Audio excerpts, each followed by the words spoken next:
É perigoso quando o PT começa a agir sem ligar muito para a perda de popularidade, porque isso pode ser sinal de que ele já está muito confiante que não precisa mais do povo e que não vai ter uma eleição. Falando de governo Lula, a desaprovação do presidente Lula disparou e superou pela primeira vez a aprovação, segundo uma pesquisa realizada pela Bloomberg e pela Atlas Intel. Os dados refletem uma percepção negativa do governo entre os brasileiros em meio à crise econômica e política. Vamos dar uma olhada no gráfico, vamos dar uma olhada nos números dessa pesquisa Atlas Intel, realizada pela Bloomberg. Não estamos falando exatamente de uma pesquisa bolsonarista, né? E agora a gente vê que a desaprovação está em 49,8% e a aprovação em 47,8%. Não podemos nem falar de empate técnico, né? De 2 pontos de diferença para mais ou para menos, como diz, mas de fato a primeira vez que o governo está em dificuldade em termos de aprovação. Rodrigo Constantino, o que está acontecendo no Brasil? Acabou a festa, acabou o efeito das bolsas, dos auxílios, dos impulsos fiscais e começou a ressaca? O socialismo dura até acabar o dinheiro dos outros, né? Já dizia Thatcher. O PT é sempre a mesma história, né? Ele vai lá, gasta como se não houvesse amanhã e começa a ter as consequências, os efeitos disso, e a população começa a perceber que em vez de chover picanha, né, vai chover abóbora na cabeça do pobre que acreditou no PT. Agora, veja, outras pesquisas aí mostram que o Lula ainda lidera para 2026.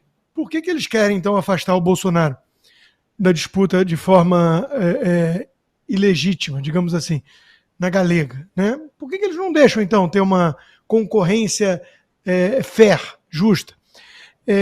Bom, eu acho, o Cauti, que é perigoso quando o PT começa a agir sem ligar muito para a perda de popularidade, porque isso pode ser sinal de que ele já está muito confiante que não precisa mais do povo e que não vai ter uma eleição que mereça esse nome para disputar. O Dirceu já deu o alerta, né? Ganhar a eleição é diferente de tomar o poder. E eles iam tomar o poder e tomaram. Então, essa é a minha grande preocupação quando eu vejo Pix, economia, inflação de alimento, tudo isso que vai tirando, né, da popularidade de quem acreditou em chuva de picanha, porventura.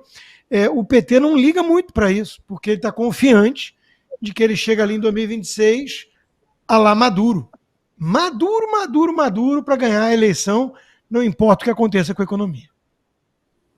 Pois é, prometeram picanha, na verdade é nada para todos os lados. Fabi Barroso, o que está acontecendo com a popularidade do governo Lula e você acha que isso vai ser revertido na segunda parte do governo?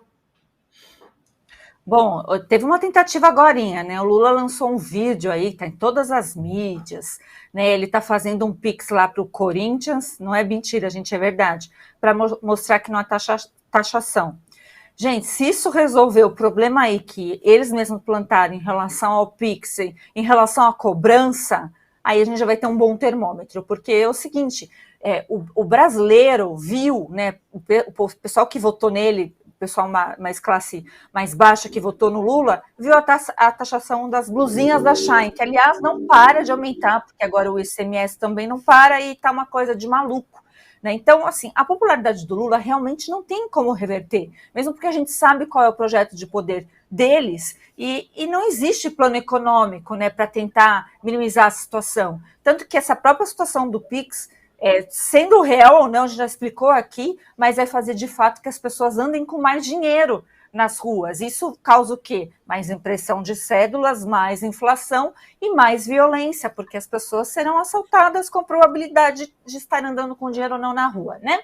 Então é isso tudo que o Lula faz. Então a prática acaba sendo essa, é muito pior. Lula na prática, petismo na prática, essas sandices na prática, ainda mais com as culturas dos outros países civilizados, aliás, gritando que estava tudo muito errado, que esse alinhamento também com a pauta woke estava muito errado. Então eu temo, no mesmo sentido que o Constantino falou, de que existe também aqui no Brasil um alinhamento, não é necessariamente das Forças Armadas, é de outro poder, todo mundo sabe que o Supremo governa junto com o PT, com o governo Lula, e isso é a chamada juristocracia, que é uma forma de implementar uma ditadura.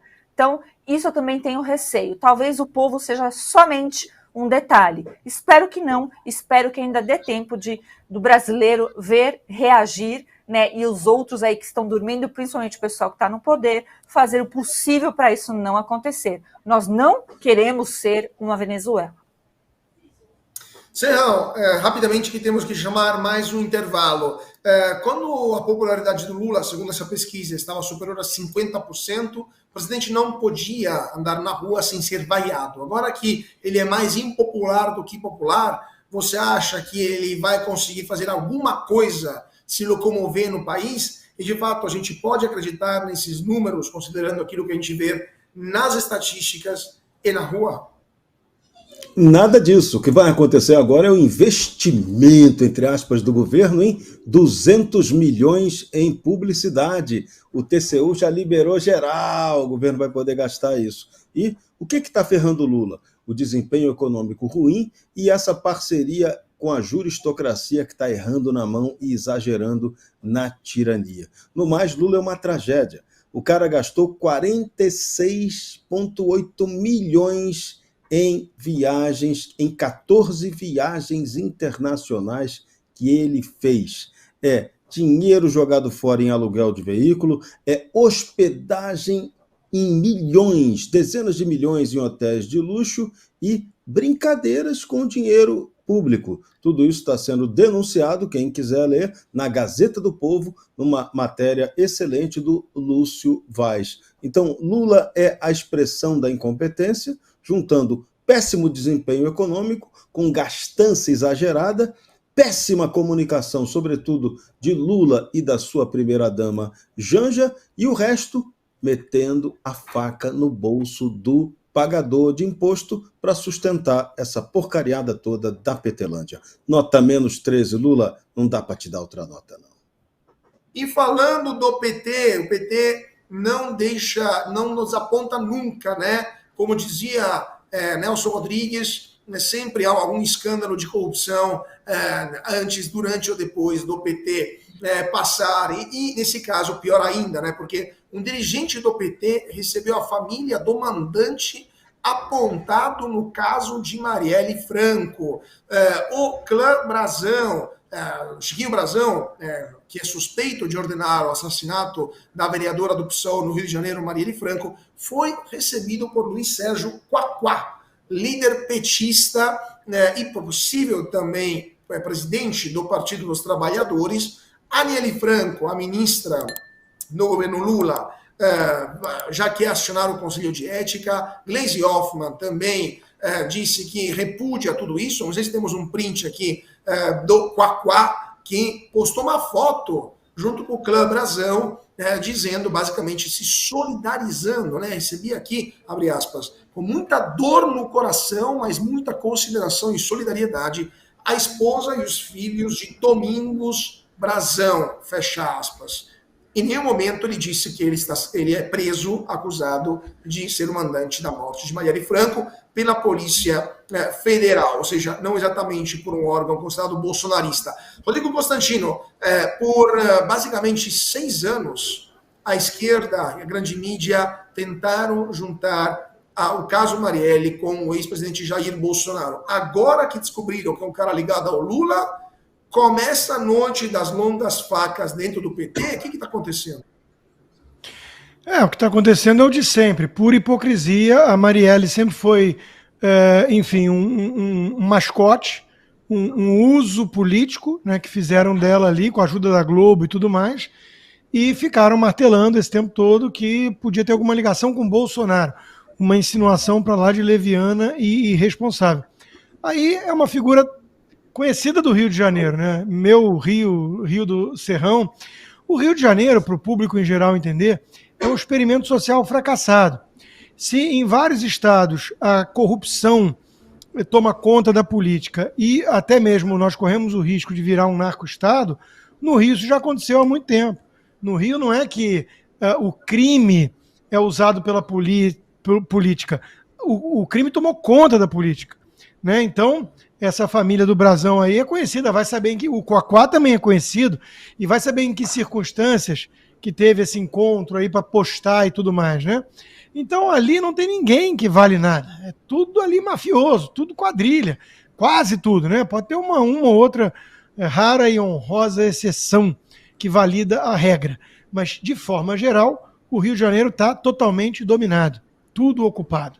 E aí a gente vê, né, que não tinha nada a ver com a família Bolsonaro, que era, digamos assim, e ficava isolado, era um patinho feio dentro desse meio da política carioca, tinha lá o seu nicho, vencia sempre as eleições, 6 mandatos de deputado com o voto dos militares, da polícia e tudo mais, e ficava isolado dessa casta, né, até mesmo no Congresso Nacional. Então, Bolsonaro nunca teve nada a ver com a história. Já o resto vai puxando a capivara que vai vir muita coisa. Pois é, porque Washington Luiz Quaquá foi prefeito de Maricá, né? Ainda é prefeito de Maricá, atualmente é no cargo, foi deputado federal pelo Rio de Janeiro, é vice-presidente nacional do Partido dos Trabalhadores e agora presidente Gleisi Hoffmann. Quando um cara como esse se junta ao clã Brasão, em um partido normal, ele deveria ser expulso ou a presidente deveria pedir demissão por não concordar com quem está lá. Os dois ficaram. Como é que fica para o resto do Brasil? Fácil de explicar isso aí. Quaquá, prefeito lendário de Maricá, vice-presidente nacional do PT, ele está nessa função porque ele sempre foi um homem de confiança de José Dirceu de Oliveira e Silva. E agora, mostrando que é amigo dos amigos, defendendo a família Brasão, ele criou um problema com ninguém menos que a irmã de Marielle Franco, a ministra da Igualdade Racial, Aniele Franco. Ela prometeu recorrer ao Comitê de Ética do partido contra essa declaração do Quaquá, que aliviou a barra dos irmãos Brasão. E pior, Quaquá ainda foi dizer que a realidade é que usaram a família Brasão de bucha de canhão para ocultar, inclusive, o fato de que o assassino brutal, um dia depois do condomínio onde moram Bolsonaro e seu filho, esteve lá. Isso foi deixado de lado pela investigação. Quaquá insiste que Bolsonaro, sem ele apresentar prova nenhuma, teve relação com o assassinato da Marielle. Todo mundo sabe, Quaquá, que isso é falso, é mentiroso, é fake news, é leviandade. Você devia até ganhar um processo. Jair Bolsonaro deveria processar o Quaquá por essa insinuação, porque ficar sendo chamado de bandido pelo prefeito de Maricá não pega bem para ninguém. Aliado de Zé Dirceu, vice-presidente do PT. Agora, Aniele vai cuidar dele dentro do partido. Agora, no que isso vai dar? Vai dar em nada. No final das contas, o pessoal vai rir, vai fazer assim, quá, quá, quá, quá. Pois é. Rubim Barroso, o Serrão a gente falava, se fosse um político de direita falando algo desse tipo, uma leviandade como essa, o TSE já teria pedido a cassação do mandato dele e a inelegibilidade. A lei se aplica para os amigos, para os inimigos e para os amigos, o resto é tudo?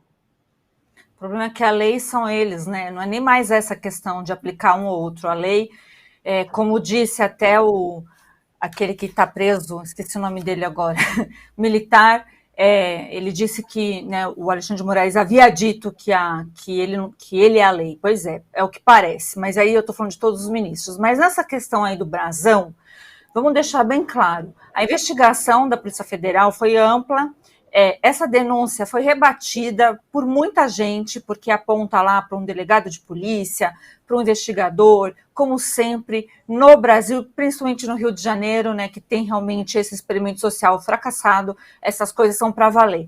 O Rio de Janeiro tem grandes envolvimentos aí, né, desse pessoal um pouco mais para cima aí na casta, nos clãs, também com o jogo do bicho, né? Então, realmente, o caso da Marielle acabou desnudando muita coisa, e uma delas foi que não adianta ficar gritando que alguém é criminoso, que não adianta ficar tentando usar toda a mídia, que não vai pegar e não pegou. Realmente, a família Bolsonaro nada tem a ver, nem com a investigação, nem com o crime e nem com nada dessa parte aqui. Agora, do outro lado, existem ainda dúvidas em relação ao delegado que está lá preso, detido, existe dúvida entre eles, entre os próprios delegados, entre a polícia, mas a gente sabe que isso não é tão simples. Mas isso não exime a família Brazão. A família Brazão parece que é bem sólido o que foi noticiado até o momento. Eu mesma li, né, esse inquérito, quando eles resolveram abrir, né, eu resolvi ver e realmente tem indícios. Então o pessoal que está preso lá não é sem sentido. O que é sem sentido é o Brazão não ter sido ainda caçado. Isso é sem sentido. Então, por mais que o PT se mobilize, eu acho que vai custar mais um dinheiro pesado lá na Câmara para tentar manter a situação dos Brazãos ainda no pique, né, que você põe a mão no pique ali, quando brinca de pega esconde, de que eles não podem ser caçados. Eles ainda acham que isso pode valer alguma coisa para protegê-los, né? Então, veremos aí como que vão fazer essa narrativa todas. E a Aniele está ali junto. Nada mais deprimente do que isso. Pois é, se um país normal é uma ministra que vê algo assim e o presidente do partido, o presidente da República, aliás, que é líder do partido, não fala nada, no mínimo deixaria o governo a ministra, né? Mataram a irmã dela, o cara do partido está junto com os assassinos, os supostos assassinos, e ela fica lá no governo. Você quer saber tudo o que acontece hoje no Brasil? Então você tem que assistir ao Bradock Show, o programa que fala de tudo e deixa você informado sobre tudo o que acontece no Brasil e no mundo. Clique aqui e siga o Bradock Show. Palavra de super-herói.